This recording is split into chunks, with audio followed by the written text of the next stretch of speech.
তো hello viewers, আপনারা সবাই কেমন আছেন? তো আজকে আমরা আরেকটি হিনো AK1 যে কার্বন বডি একটা পেড বাস মোড দেখাচ্ছি। কিন্তু এটা 2022 সালে পেড ছিল, বর্তমানে এটি রিলিজ করা ফ্রি একটি বাস মোড বাসিডের জন্য। আপনারা খেলে দেখবেন, খুবই সুন্দর কার্বন বডির একটি আপনার বাস মোড।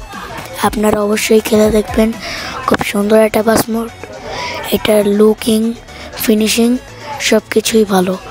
আপনারা খেলবেন, ট্রাই করে দেখবেন, প্রচুর ভালো লাগবে। আর আমাদের চ্যানেলে নতুন হয়ে থাকলে অবশ্যই চ্যানেলটিকে লাইক অ্যান্ড সাবস্ক্রাইব করে দিবেন।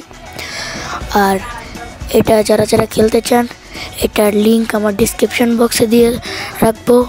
আপনারা ওখান থেকে ডাউনলোড করে নেবেন। ডাউনলোড করলে আপনারা খেলতে পারবেন। তো আপনারা গেমপ্লেটি এনজয় করতে থাকুন।